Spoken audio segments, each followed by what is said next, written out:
Our scripture today is 2 Samuel 8. This chapter is about the many wars David fought. When David became king, the Philistines were taking territory from God's people. Under David's leadership, God's people began to take territory from the enemy.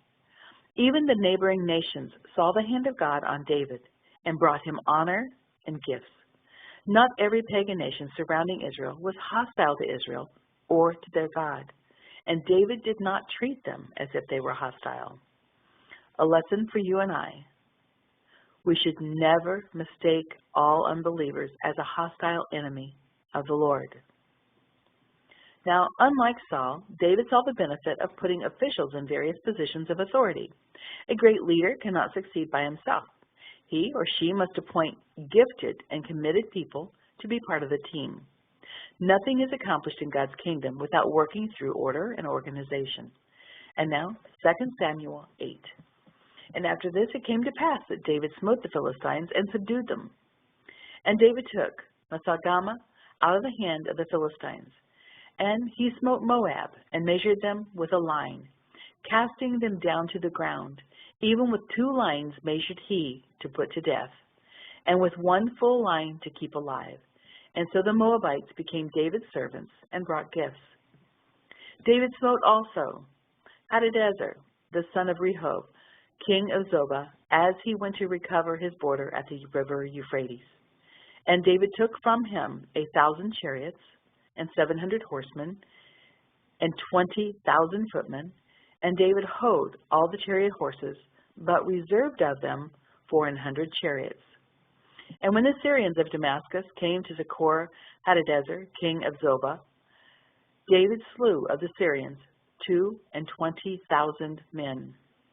Then David put garrisons in Syria of Damascus, and the Syrians became servants to David and brought gifts. And the Lord preserved David whithersoever he went.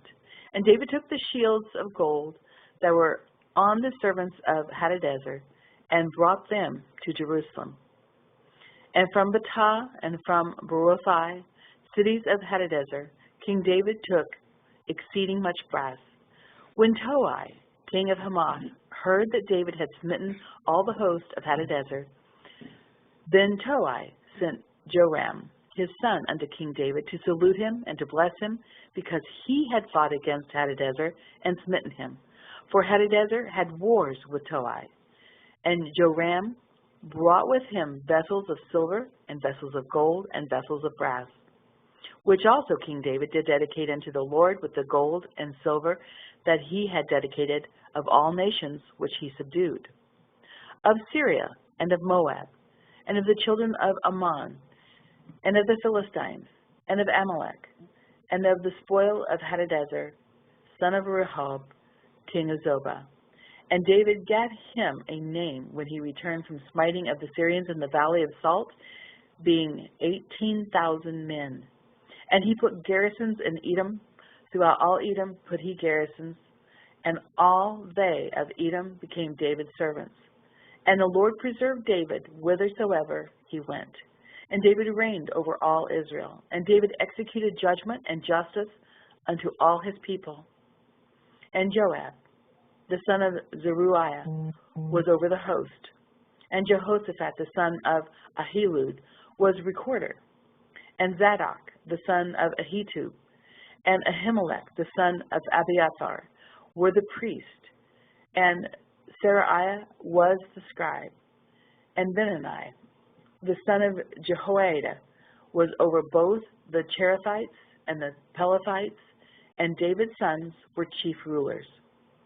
Our prayer today is that we would humble ourselves and seek to do service for the Lord.